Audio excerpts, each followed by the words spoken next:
Look at this baby. So gentle, so innocent. You'd think this child would grow up to become a good man, an honest man.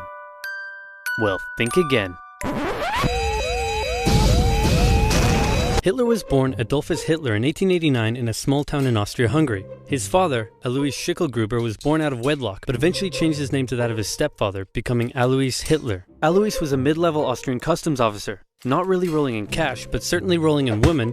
He married a rich, older lady, but then immediately started having affairs, including one with a much younger house servant. A few years later, he left his sick wife to be with his mistress, but since the Catholic Church didn't allow divorce at the time, he couldn't marry her. So he waited for his old wife to die and had a child in the meantime. Then his wife died, so he married his mistress and had another child, but then his new wife got sick, so he employed his much younger cousin Clara to take care of her.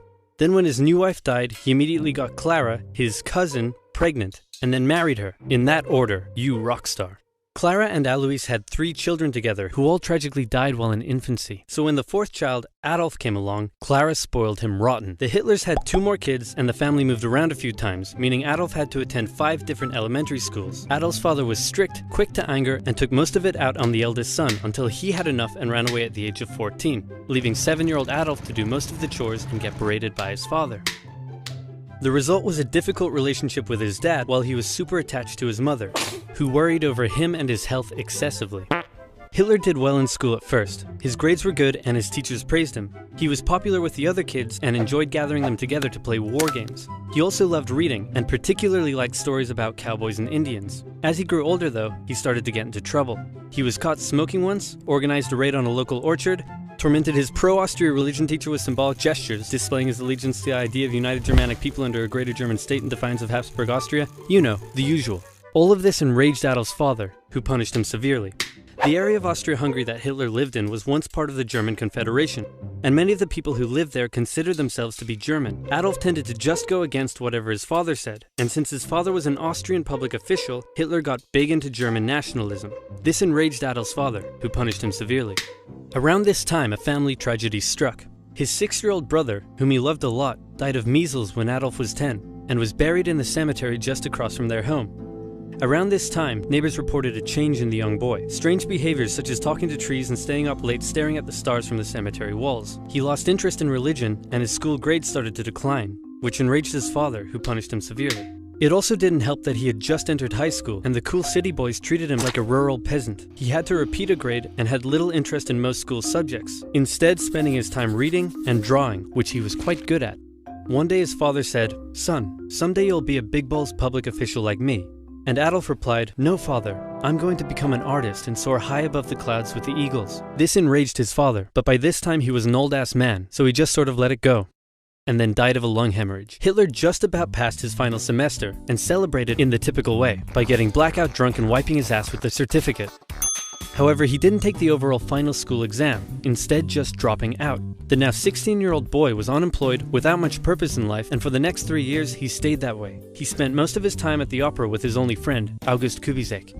Kubizek later wrote his memories of the young Hitler, and said he was passionately interested in many things, felt he was in many ways better than others his age, was quick to anger just like his father, and an incredible speaker once he was ranting. When he was 18, he said a very sad goodbye to his mother and went to Vienna to take the entrance exam for art school.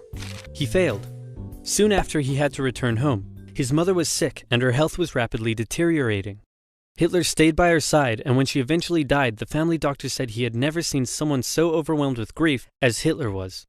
Then Hitler returned to Vienna, still hoping to find a career in the arts, but he never did. Instead, without parental support, Hitler ended up on the streets. Now in his early 20s, he spent a few rough years living in and out of homeless shelters, making what little he could from selling postcards he painted. It's hard to pinpoint exactly when and how Hitler's extreme ideological beliefs formed, but his time in Vienna would have certainly played a role. Anti-Semitism was widespread in the city. The mayor, whom Hitler supported, was an outspoken anti-Semite. There were many right-wing anti-Semitic newsletters, which Hitler took a keen interest in. He bought into the conspiracy theories, and became a firm believer in the idea that there are many races in constant struggle with one another, the purest of which were the German Aryan people, and the worst of which, he believed, were Jews. Since Austria-Hungary was a multi-ethnic empire full of lesser races, Hitler wasn't a fan.